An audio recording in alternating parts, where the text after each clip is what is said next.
Shalom Bapak Ibu Saudara yang kasih di dalam Tuhan. Selamat sore menjelang petang.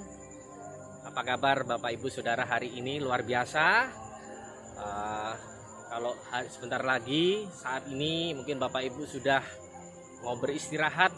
Saya percaya Tuhan menyertai Bapak Ibu Saudara semuanya. Nah, pada kesempatan ini, pada sore hari ini saya akan bagikan renungan untuk hari ini, berbicara mengenai kedamaian batin yang terambil di dalam Ibrani 11 25 sampai dengan 27. Dikatakan di sini, karena ia lebih suka menderita sengsara dengan umat Allah daripada untuk sementara menikmati kesenangan dari dosa. 26, ia menganggap penghinaan karena Kristus sebagai kekayaan yang lebih besar daripada semua harta Mesir, sebab pandangannya ia arahkan kepada upah. Ayat 27, karena iman maka ia telah meninggalkan Mesir dengan tidak takut akan murka raja. Ia bertahan sama seperti ia melihat apa yang tidak kelihatan.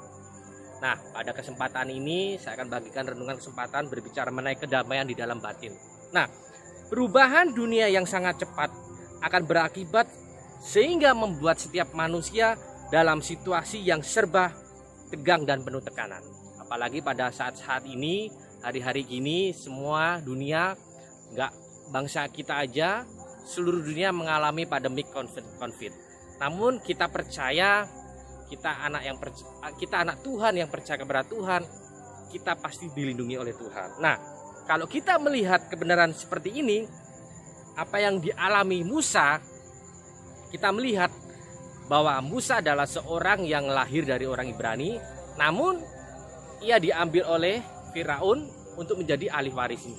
Namun apa yang terjadi Bapak Ibu? Kalau kita melihat bahwa panggilan Musa bukan tinggal di dalam istana. Oleh sebab itu ia mau kembali kepada bangsanya untuk kembali membawa bangsa untuk keluar dari perbudakan bangsa Mesir. Nah, ada 3 prinsip yang akan saya bagikan pada sore hari ini.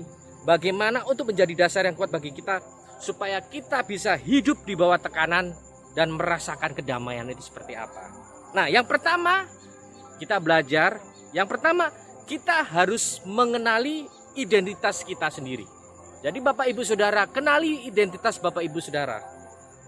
Kita tahu bahwa Musa adalah putri Firaun yang diambil dari air.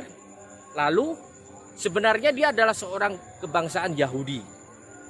Nah, di Keluaran 2 ayat 11. Namun kita melihat bahwa Musa dipanggil bukan untuk tinggal di istana. Dia dipanggil untuk membebaskan bangsa Israel. Nah, contoh lain, seorang Simon. Simonnya yang dulu seorang yang kita kenal dengan sebutan padang gurun, namun Tuhan mampu mengubah hidupnya. Akhirnya Simon diubah menjadi Simon Petrus yang artinya batu karang. Di dalam 2 Korintus 5 ayat 16 sampai dengan 17. Nah, poin pertama, kenali identitas kita. Nah, yang kedua, bagaimana supaya kita bisa hidup kuat di dalam ketenangan dan merasakan kedamaian. Yang kedua, kita harus mengambil tanggung jawab. Jadi, apa yang dialami Musa, dia mau hidup menderita bersama dengan bangsanya. Bukan dia kembali ke kerajaan, tinggal di istana, namun dia kembali ke bangsanya. Mereka mau menikmati menderita bersama dengan bangsa Israel. Nah, kalau kita melihat bahwa manusia cenderung lebih suka menderita bersama umatnya. Manusia lebih cenderung mencari mengkambing hitamkan, lebih sering menyalahkan orang lain atas kegagalan yang dia alami. Wajar karena kita adalah manusia yang tinggal dalam kedagingan. Namun kita percaya Musa tidak seperti itu Bapak Ibu Saudara. Dia mau mengambil tanggung jawab. Jadi tanggung jawab dia untuk membebaskan bangsa Israel.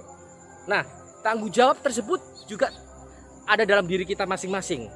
Nah, tanggung jawab itu terlihat ketika kita melihat kedewasaan seseorang itu, terlihat bagaimana responnya dia, tanggapan dia, dan kemampuannya dia untuk melaksanakan misi atau melaksanakan suatu perintah.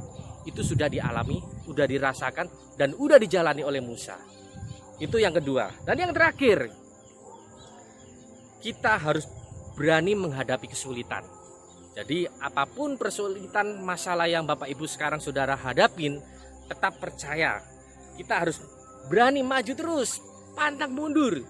Jangan ketika ada masalah tersebut, apalagi masalah krisis sekarang ini, semua orang pada mengeluh, cari kerja susah, cari apa-apa susah. Tetap Bapak Ibu percaya, Tuhan sanggup memelihara Bapak Ibu saudara. Karena di dalam masa-masa ini, Tuhan ingin melihat hati Bapak Ibu saudara. Bagaimana Bapak Ibu lebih mendekat kepada Tuhan, atau di masa ini Bapak Ibu jauh daripada Tuhan. Oleh sebab itu mari setiap hari kita harus berdoa. Bapak Ibu cari wajahnya setiap hari. Nah, poin yang ketiga, Musa menghadapi kesulitan dan tidak takut dan terus bertahan di dalam tekanan. Jadi terus walaupun menekan Musa, namun apa yang terjadi Bapak Ibu? Ia mampu membawa bangsa Israel keluar dari Mesir. Luar biasa.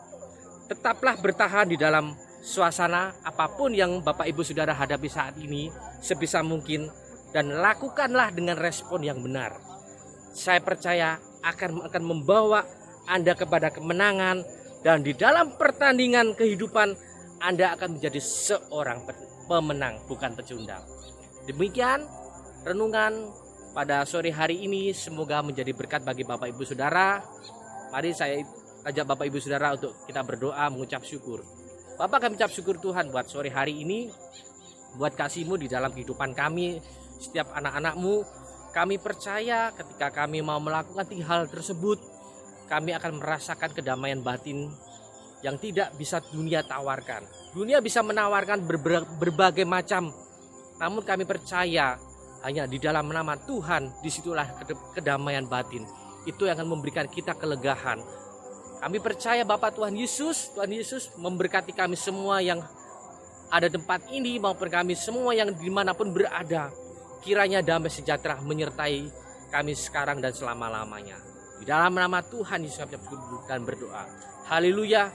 Amin. Tetap percaya, bertahan terus, tetap sukacita di dalam Tuhan. Tuhan Yesus pasti memberikan berkat damai sejahtera melimpah di dalam kehidupan Bapak Ibu Saudara. Tuhan memberkati.